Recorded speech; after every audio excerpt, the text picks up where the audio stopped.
Okay, here we go. Stand by. 3, 2, 1. The thinking atheist. It's not a person. It's a symbol. An idea. The population of atheists in this country is going through the roof. Rejecting faith.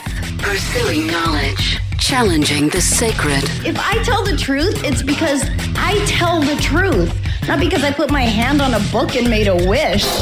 And working together for a more rational world. Take the risk of thinking for yourself. Much more happiness, truth, beauty, and wisdom will come to you that way. Assume nothing. Question everything.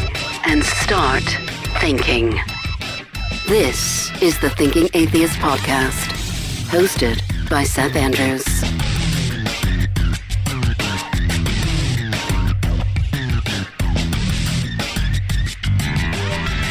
At the end of every year, I do this year in review broadcast, and I recap some of the biggest events from all around the world, election news and scientific discoveries and what the celebrities are up to and famous people who passed away. And we do a news of the weird segment.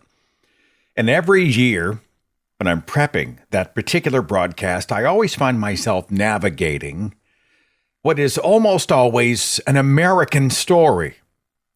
It's this series of mass shootings. So I'll go through month by month. There's a mass shooting. There's a mass shooting. There's a mass shooting. What do? Do I stick those in every month? Do I package them together and do like a mass shooting recap? And I'm struck by the insanity of it. There's a mass shooting segment? And I look at the locations. Geographically, it's the United States, United States, United States, United States. In just the month of May, we've been talking about two major events. Buffalo, New York, May 14th. A white supremacist domestic terrorist posts this 180-page hate-filled manifesto. And the manifesto was protesting white replacement theory.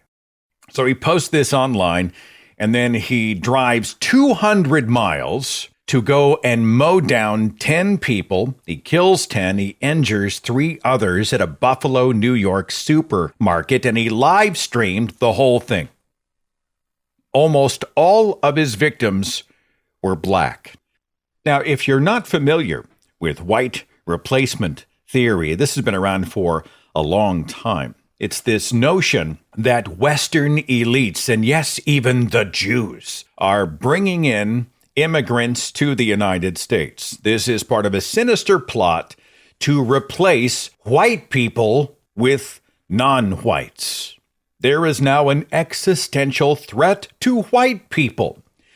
And of course, in the United States, we are seeing that whites as a demographic are becoming less and less prominent, right? We're becoming more and more a spectrum of color and culture in the U.S. Well, if you're a white nationalist, a white Christian nationalist, a white supremacist, you are freaking out. We are no longer going to be at the head of the table. So this fringe conspiracy theory is a way to vilify and dehumanize and oppose these non-whites who want to come and essentially wipe out the white people. This is nothing new.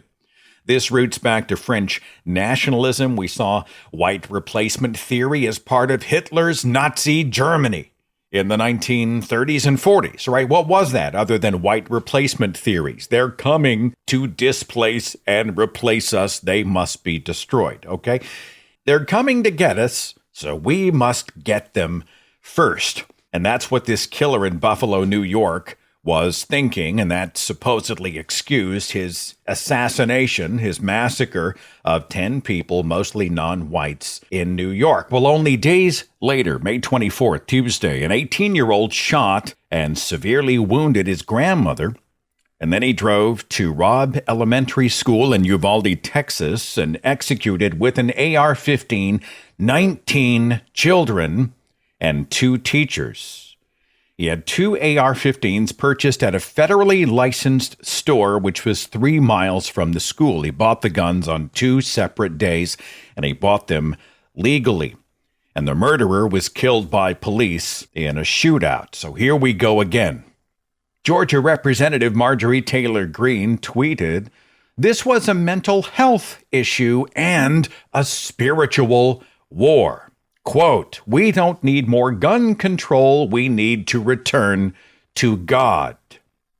Arizona Republican Representative Paul Gosar posted, and then he quickly deleted this post, a tweet that blamed the Texas school massacre on, quote, "a transsexual, leftist, illegal alien."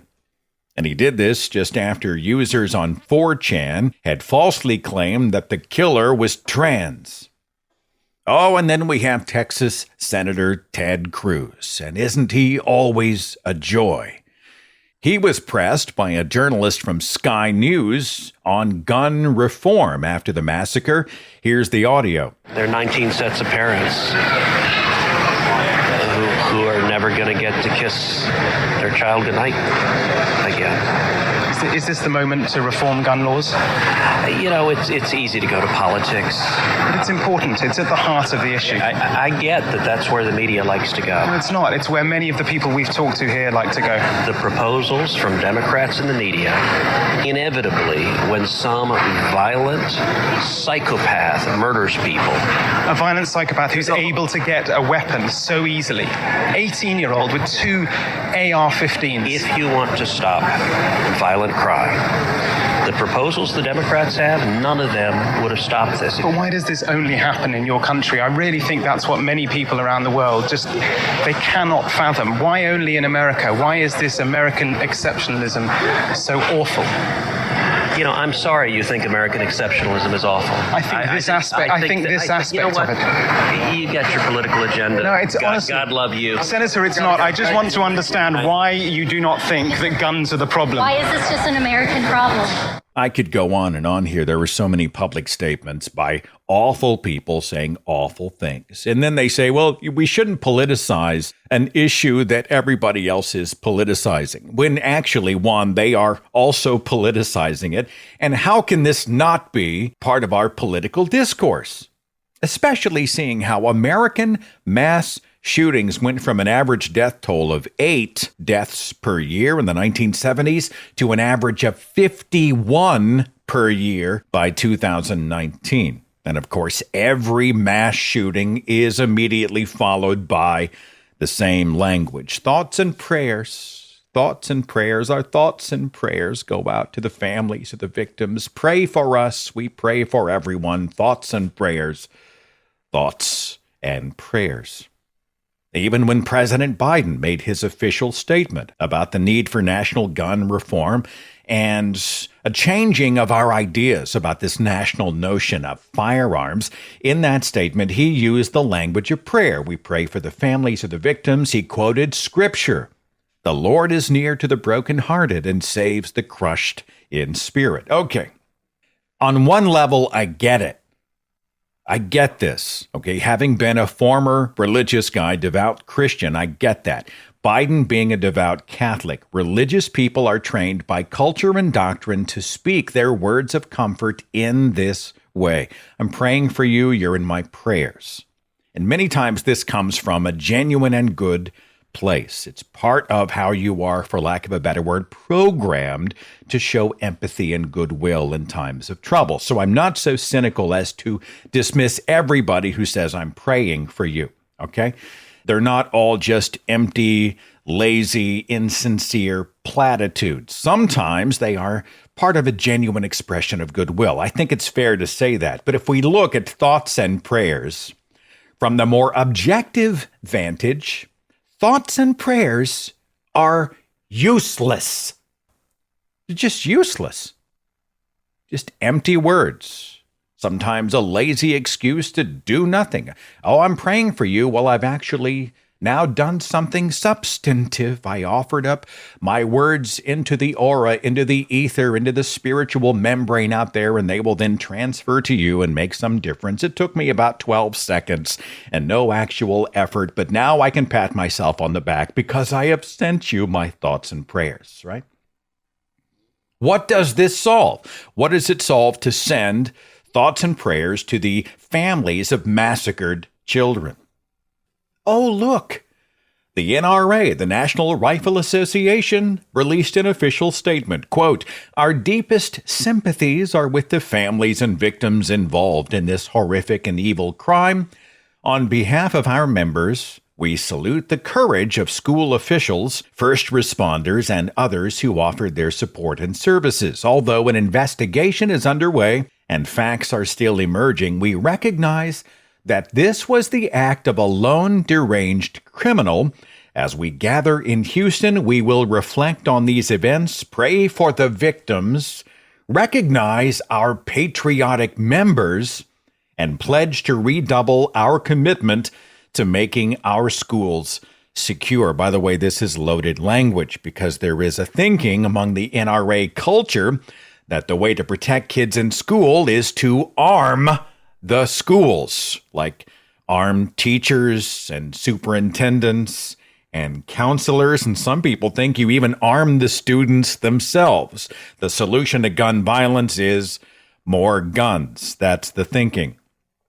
And how often do the Second Amendment warriors, the absolutists, really, excuse gun cults like the NRA by using thoughts and prayers as a substitute for actual policy and change?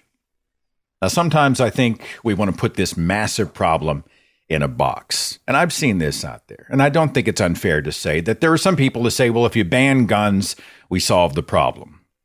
Other people say, well, if we solve the mental health issues that we have, problem solved. I don't think that works either. I mean, it doesn't fit in a box. I'm saying it's a huge part of the conversation. But for people like me, I think we have to talk about both. We have to talk about other and all factors. This includes also a hard conversation about assault-style weapons that are readily and immediately available to almost anyone and everyone who wants to get their hands on one. And already I can see the AR-15 crowd, and they're having a fit, and they're sending their hate mail my direction. Fine, go ahead. Now, I used to be that guy. I didn't own an AR-15, didn't want to own one, didn't really care. But I had reduced everything to, well, it's just the intent to kill that kills, and the weapon could be anything. And I've modified my approach to this because I have become impressed that the embracing of guns, the linking of guns to the national identity, the ubiquity of guns, and this constant notion that guns are necessary to protect ourselves against the horde of whoever, our own government or the immigrants or the foreigners or whatever's going, communists, socialists, they're all coming. We're going to need our guns. I used to be that guy back in my Fox News day, and I have modified my position on it. And I'm glad for that. I think we should all be evolving our positions and hopefully improving them whenever we can, right? Let's all be creatures of positive change, okay?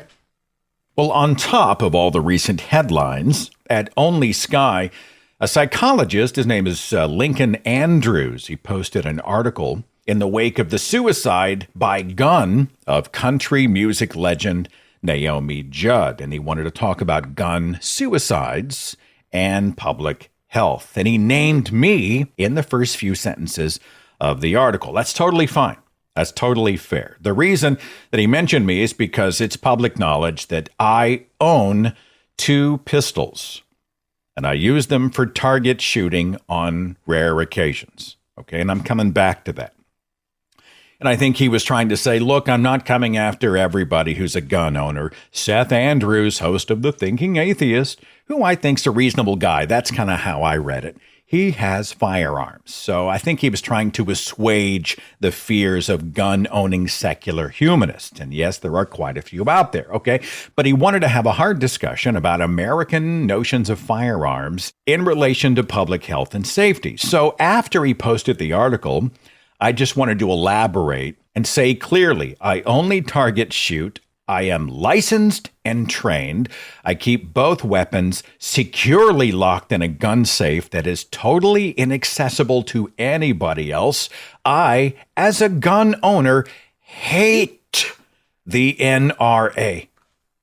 I hate the NRA. I think the whole idea of civilian assault weapons is stupid. ridiculous. My guns are not linked to my personal or my national identity, and perhaps most controversially, yes, I would be willing to surrender my firearms as part of a national health and safety mandate. And that idea makes the Second Amendment warriors go crazy. I can't believe Seth Andrews says he would surrender his guns if the government asked him to do it.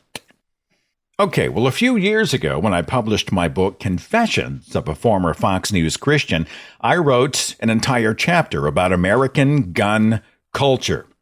I think it is fair. I think it's well defended. It's nuanced. It's thoughtful. It's strong. And I think it's just as relevant today as it was then. So the rest of this broadcast is that chapter.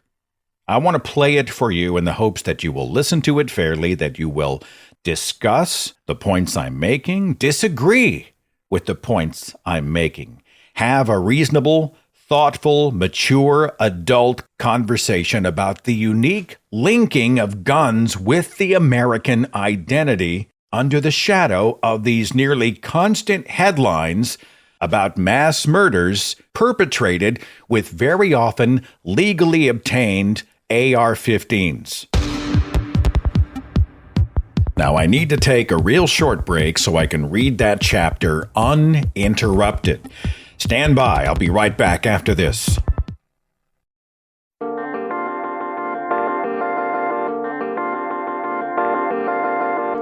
Okay, Chapter 7 from my book, Confessions of a Former Fox News Christian. It's titled Out of My Cold, Dead Hands: America's Love Affair with Guns. In March 2019, I was invited to speak at an Atheist Day rally at the state capitol grounds in Austin, Texas.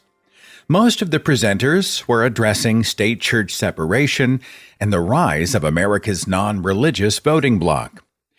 As I waited for my turn at the microphone, I noticed a group of men lingering near the periphery of the crowd, men who looked quite out of place for an Atheist Day assembly. I focused my eyes toward them.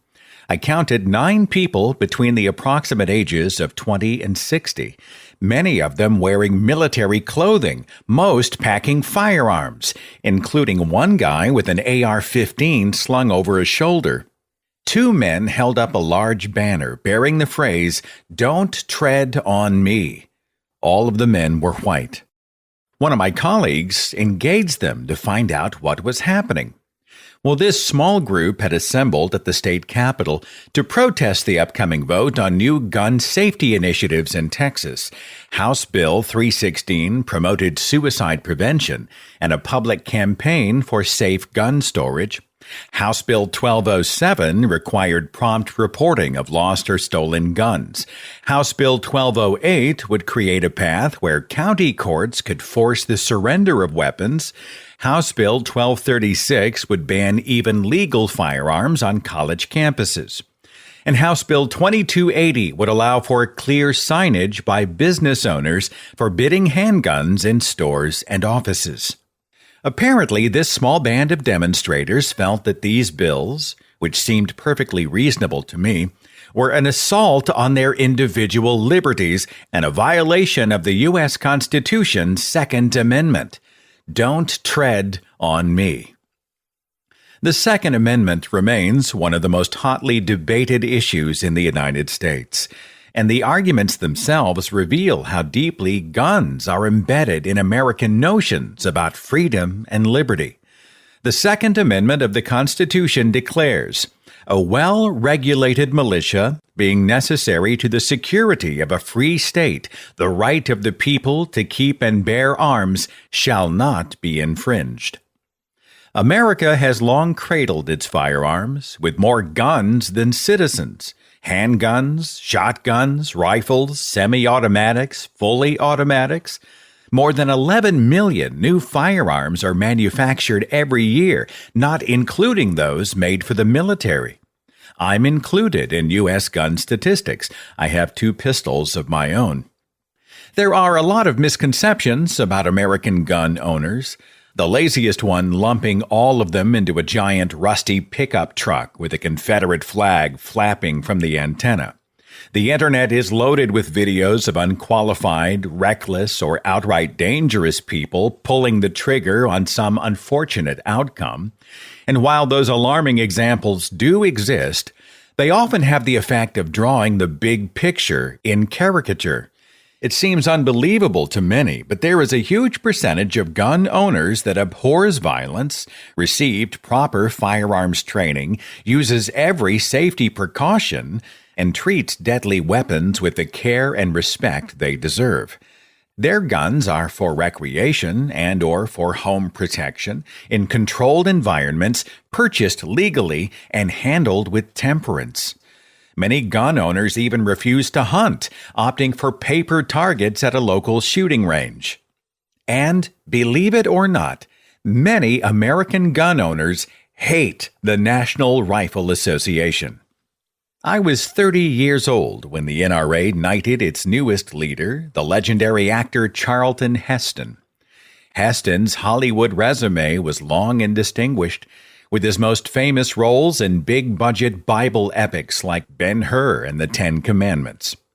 When I first saw the Ten Commandments on my parents' modest television as a teenager, I was blown away, and Charlton Heston's Moses remains my favorite version of the character. No doubt Heston's on-screen nobility informed the public perception of him, and he carried his film image as emancipator into his political life. A former political lefty, Charlton Heston had become disenfranchised with the Democratic Party, switching to Republican in the 1980s and becoming a fierce campaigner for President Ronald Reagan, Bush I, and Bush II. His activism also coincided with conservative concerns about a shift in American culture. The 1980s saw a lot of pulpit pounding about the moral decline of a generation. Immoral songs on the radio, immoral films in the theaters, immoral shows on the television, immoral books in the retail stores, the rise of progressivism, the growing influence of non-Christians. Religious, political organizations like the Moral Majority fretted about the national assault on traditional values. Tipper Gore's Parents Music Resource Center, the PMRC, was demanding parental advisory stickers on explicit albums to protect children. And American Christians had spun themselves into hysterics about satanic influence in music, movies, television, games, toys, and even cartoons. I described this satanic panic in a speech I gave in 2017 in Orlando, Florida, at the Florida Free Thought Conference. That speech is easily found on YouTube. Charlton Heston was outraged about the slippery slope of permissiveness being foisted onto a once great nation. He publicly and rightly denounced the 1992 Ice-T song Cop Killer as a contemptuous attempt to sell shock to the American people. Against the outcry, Ice-T pulled the song from the album. In 1997, Heston wrongly told an audience at the Free Congress Foundation that God-fearing, white, straight, heterosexual gun owners were being persecuted by liberals via cultural warfare. Defending the Second Amendment 3 years later at Brandeis University in Massachusetts, he laughably aligned gun control advocates with McCarthyism and proclaimed that, quote, political correctness is tyranny with manners. Moses had spoken. God despised liberals. God loved the NRA. The National Rifle Association was founded in 1871 to, quote, promote and encourage rifle shooting on a scientific basis. The focus was competitive marksmanship and proper safety training. The NRA was created partly as a response to Civil War statistics that showed that Union soldiers had been startlingly bad at hitting their enemy targets. Simply, they couldn't shoot straight. Rifle ranges were established, and riflemen set to honing their skills. Throughout the early to mid-20th century, various gun regulations were installed by the federal government in response to the growing gun culture. The Tommy gun gangsters of the 1930s inspired federal regulation of machine guns, and the assassinations of President John Kennedy, Malcolm X, Robert Kennedy, and Dr. Martin Luther King Jr. prompted the Omnibus Crime Control and Safe Streets Act and the Gun Control Act of 1968, significantly restricting gun sales and shoring up the protocols for licensing a firearm. In the 1980s, gun violence seared itself into the public debate. President Ronald Reagan was shot and wounded by John Hinckley Jr. in 1981. White House Press Secretary James Brady had been permanently disabled with a bullet to the head, and incidents of gun violence surged among the population throughout the 1980s and early 1990s, peaking in 1993. Amid growing public concerns about gun violence and the institution of stricter gun laws, required background checks, a 10-year federal ban on assault weapons, etc., the National Rifle Association got political, and its primary weapon for opposing gun restrictions was the Second Amendment, a tool waved proudly by NRA frontmen like Charlton Heston. The NRA and many American gun owners framed the gun debate under the larger umbrella of personal liberty, freedom, and constitutionally protected, God-ordained rights. Muzzle the gun, and you muzzle the citizen. Restrict the gun, and you restrict the owner. Outlaw the gun, and you criminalize the American and defy God. The very idea of increased firearms restrictions was resisted as oppression. Don't tread on me. This attitude was perhaps best represented on bumper stickers and T-shirts bearing the words, "I'll give you my gun when you pry it from my cold, dead hands." Charlton Heston himself used the cold, dead hands line on several occasions, including his retirement speech from the NRA in 2003. On that last day, Heston held a rifle above his head in defiance as the adoring crowd cheered. The moment was uniquely American, and his defiant war cry echoes today. Large-scale gun violence has become a common American headline. The year 1999 saw the murder of 13 students by two fellow classmates at Columbine High School in Colorado. And the United States began down the long and tragic road of the normalized mass shooting, including 32 dead and 17 wounded on the campus of Virginia Tech in 2007. 18 people, including U.S. House Representative Gabrielle Giffords, shot in Tucson, Arizona, January the 8th, 2011. July 20th of the next year, 12 slain and 58 wounded at an Aurora, Colorado movie theater. The Sandy Hook Elementary School massacre of 20 kids on December 14th, 2012. 49 killed and 53 wounded in an Orlando gay nightclub on June the 12th, 2016. The following year, in Las Vegas, a mass shooter killed 58 and injured 851. February 14th, Valentine's Day, 2018. 17 dead, 17 wounded at Marjorie Stoneman Douglas High School in Parkland, Florida.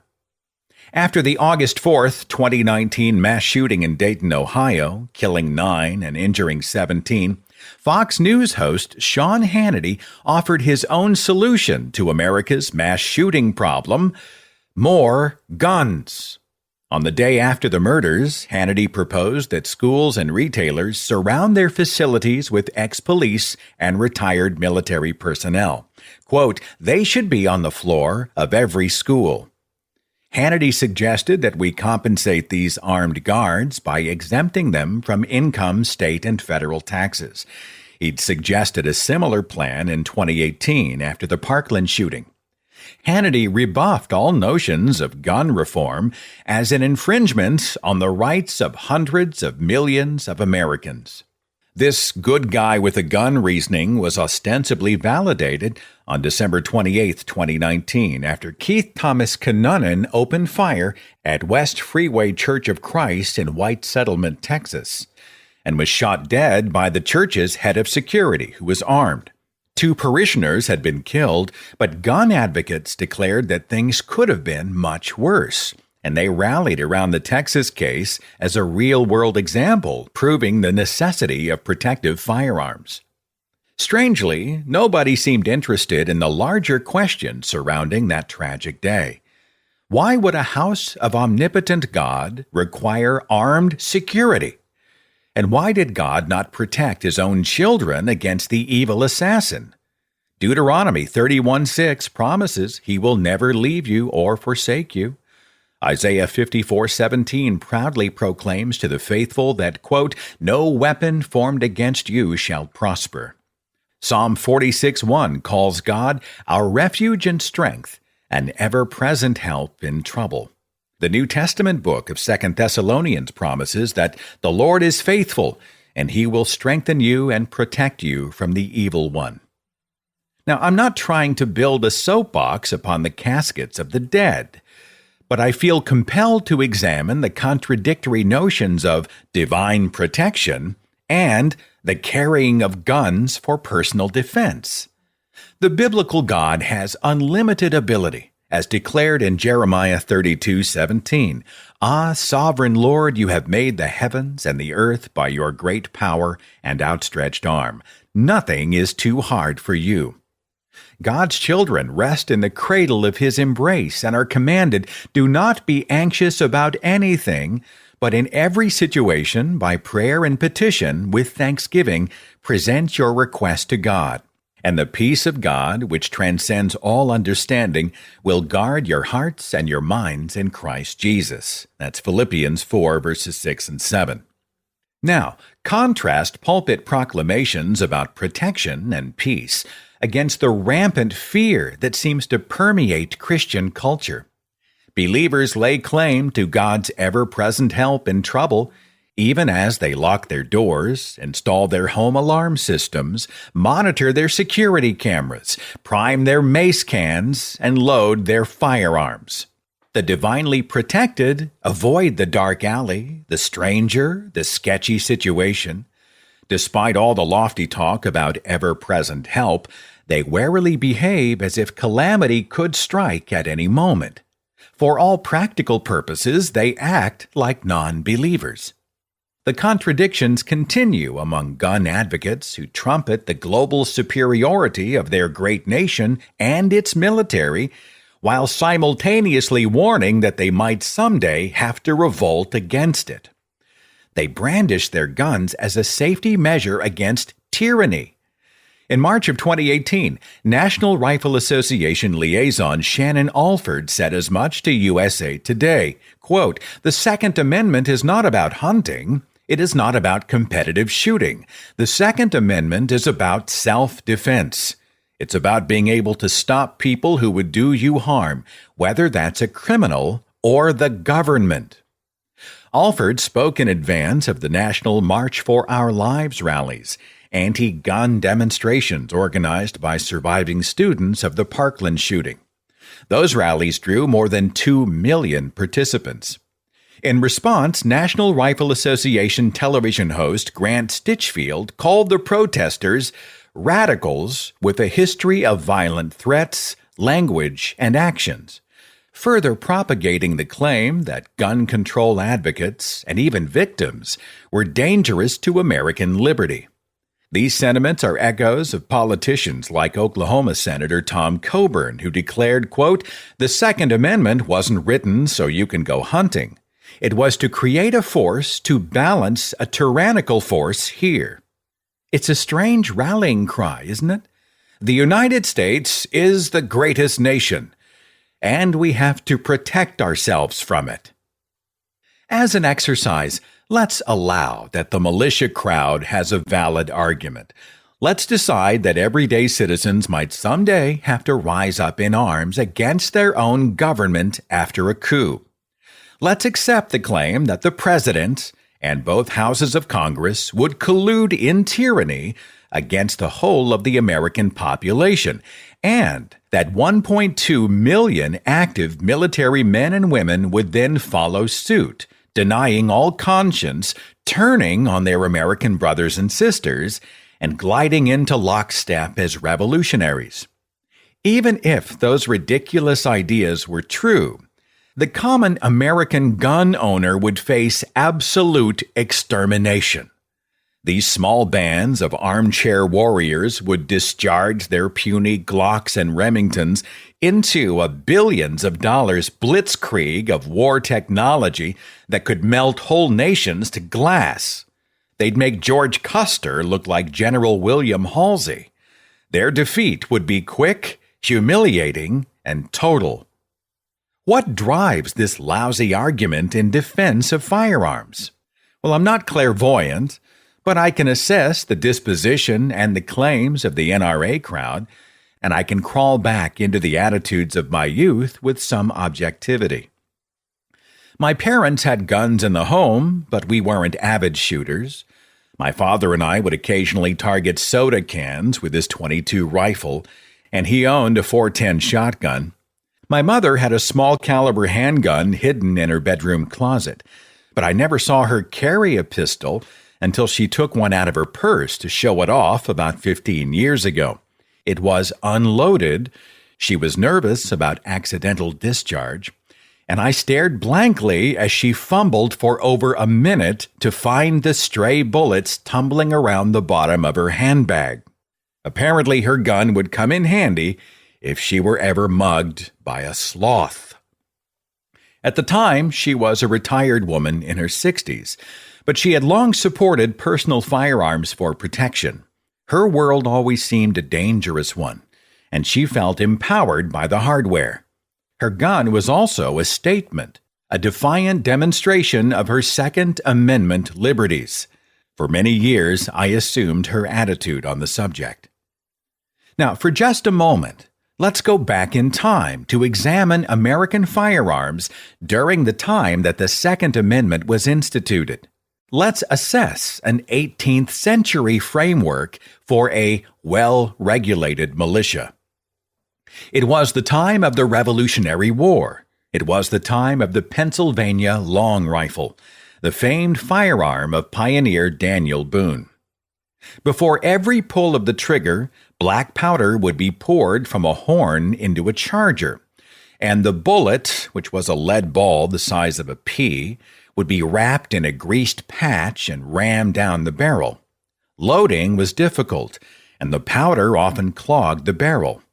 The wooden stocks were known to break on heavy impact. Early versions of the Pennsylvania rifle managed approximately 1 shot per minute. The maximum effective range was 300 yards. The flintlock pistol was a clumsy handgun with a 12-inch barrel. Firing required a piece of flint that had to be sparked to ignite the powder. The guns were terribly inaccurate, and they were prone to misfire. The long loading process usually allowed only 1 shot during a close-quarters firefight before hand-to-hand combat became necessary. These examples are just 2 snapshots of America's early gun technology. Certainly, the Founding Fathers couldn't have imagined anything like the modern-day AR-15, which fires 45 rounds per minute at a muzzle velocity of more than 3,000 feet per second.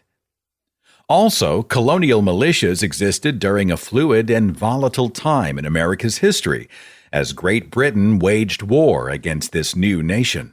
But even those militias remained accountable to the Massachusetts Provisional Congress Committee of Safety and the umbrella authority of government.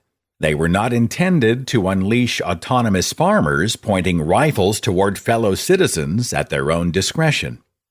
In America's recent history, hate groups like the Ku Klux Klan have used the well-regulated militia argument to justify white supremacy and the rejection of laws they consider to be un-American, often using gun violence to force minorities back into the shadows.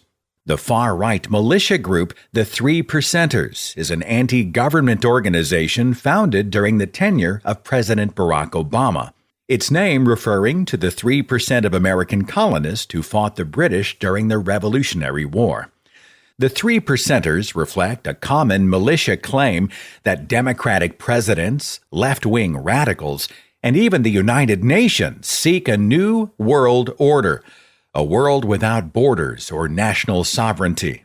The New York Times published a February 12, 2018 profile of the Atomwaffen Division, a neo-Nazi organization linked to several murders across the U.S. By the way, Atomwaffen translates to atomic weapons in German. That organization claims that the United States government has already gone rogue, and it anoints itself a resistance force against the American oligarchy. Members of the Arkansas State Militia Corps pose in military camouflage and train for battle with paintball guns. The scene would be comical if it wasn't so scary. Now, in fairness, these are fringe groups. And again, many American gun owners are not drinking the Kool-Aid of conspiracy, but they often share the militia's fears about progressive encroachment on their fierce nationalist notions, convinced that traitorous liberal foes must be resisted, even with force. For many, weapons like the AR-15 could back that resistance. But where does this conspiratorial thinking come from? New York University published an interesting 2008 study by several renowned psychologists from NYU, Berkeley, Cambridge, and the University of Texas at Austin, titled The Secret Lives of Liberals and Conservatives, Personality Profiles, Interaction Styles, and the Things They Leave Behind. The study examined the, quote, psychological needs, motives, and orientations toward the world, and it revealed striking differences in how conservatives and liberals think and behave. In the research, conservatives were usually more reserved, more attracted to in-group symbols like flags and sports memorabilia, more organized, more structured, and less drawn to the chic and trendy.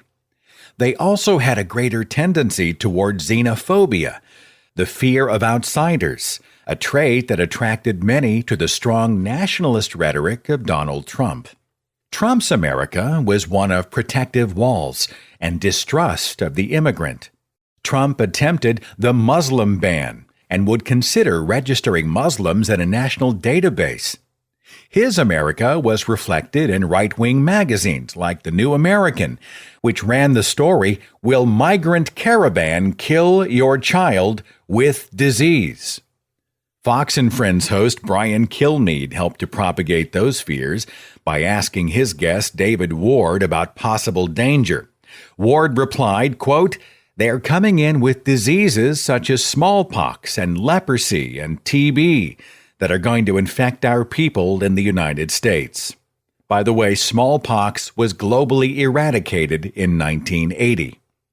In his book, Sex, Power, and Partisanship, psychologist Hector Garcia further explains that these insular, tribal tendencies are statistically more common among conservatives worldwide. Researchers found that conservatives in Spain hold more anti-Arab prejudice than liberals. A much larger study called the Eurobarometer study assessed predictors of out-group prejudice in 4,000 respondents across 4 European countries. The French were asked about the North Africans, Vietnamese, and Cambodians, the Dutch about Surinamers and Turks, the Brits about West Indians, Indians, and Pakistani. And predictors' political conservatism was the major predictor of out-group prejudice. Garcia goes on to reveal that conservatives tend to be more germophobic than liberals and are more easily disgusted by things that exist beyond their established norms, everything from exotic foods to sexual behaviors to spiders to foreigners. Garcia's book explores possible genetic causes for this impulse toward disgust, and it's a hugely revealing journey into the forces fueling America's 2 major political ideologies. This much is certain: one camp is much more prone to experiencing a fear of the other. The National Rifle Association has deftly targeted those fears. The NRA spent more than $5 million on lobbying in 2017. That same year, official spokesperson Dana Lash appeared in an NRA video ad accusing gun opponents as being national saboteurs who, quote, slashing away with their leaks and sneers, their phony accusations and gagging sanctimony, drive their daggers through the heart of our future. Lash finished the ad by predicting that liberals' fate will be failure, quote, and they will perish in the political flames of their own fires. A February 2018 ad showed Dana Lash turning an hourglass, the spilling sand sending a clear message to anti-gun Americans. Your time is running out. These implied threats played quite well to paranoid gun owners. So what's the good news? The National Rifle Association's efforts to block responsible new gun legislation seems to be waning against public opinion. Politico recently reported internal conflict at the NRA. The organization's president, Oliver North, was ousted in early 2019 after an extortion scheme that took place on his watch. The NRA was revealed to have ties to Maria Butina, the Russian agent convicted of infiltrating American gun rights groups. Several NRA board members resigned in August 2019 over reports of mismanagement and lavish spending. A recent Fox News poll, go figure, revealed a negative public opinion rating for the first time in NRA history. Half of all U.S. states passed at least one gun control measure in 2018. Yet the NRA's influence and the guns versus tyranny narrative bleeds literally into the 21st century, as the organization aggressively lobbies to block further research and data on gun violence. Perhaps you find me a hypocrite. I've already admitted to owning firearms and keeping them in my home. I received firearms training. I target shoot. And although the prospect grieves me greatly, I am prepared to use lethal force against a home intruder. But my guns aren't part of my national identity or my human one, and I'm not threatened by proposals that could potentially reduce the whiz of lethal bullets in this country. I resist all claims that a government unable to agree on the basics, same-sex marriage, abortion, immigration, climate change, the economy, the military, foreign policy, could ever sink into a unified oppression of its own people. And I'm heartbroken about those slain in the streets, the schools, the nightclubs, the churches, the culture. Almost 40,000 U.S. gun victims every single year. It's a messy situation. The 800-pound gorilla is well out of its cage, and the ubiquity of guns is a problem not soon solved. Gun advocates have a valid point when they protest that mental health is a factor in some gun homicides and that stricter gun laws will have no effect on criminals who ignore the laws, restricting only the law-abiding. Gun opponents have a valid point when they reveal that mental health issues aren't precursors for violent behavior and don't result in equivalent gun violence in other nations. Anti-gun advocates also correctly note that fewer overall firearms would statistically result in fewer gun incidents, and that there's no good reason for civilians to possess military-grade assault weapons. This position becomes even more compelling against the fact that most weapons used in U.S. mass shootings were obtained legally. At the very least, we can and should embrace these realities. The United States has more guns per capita than any other country. Gun homicide rates are 25% higher in the U.S. than in other wealthy countries. The United States has the second highest number of global mass shooters, surpassed only by Yemen. Modern weapons were developed several centuries after the writing of the Second Amendment. And as the March for Our Lives demonstrates, the American population is increasingly desperate to put a stop to the carnage, even if it means surrendering its guns in the name of public safety. Beyond the logistics, it's time for Americans to evolve past the paranoid attitudes that fuel much of the gun culture, expanding their horizons, dropping their guard, having a little more faith in their fellow human beings, and adopting a more xenophilic attitude toward those of different political parties, races, cultures, religions, and borders. Yes, there are dangerous people platforming dangerous ideas. Yes, we must be vigilant. But there are so many instances of tribal isolation and unfounded fears that it seems obvious that the whole world could see much clearer from a more charitable vantage. We are all part of the diverse, fragile, precious human condition, and unfounded paranoia only compounds the divisions between us.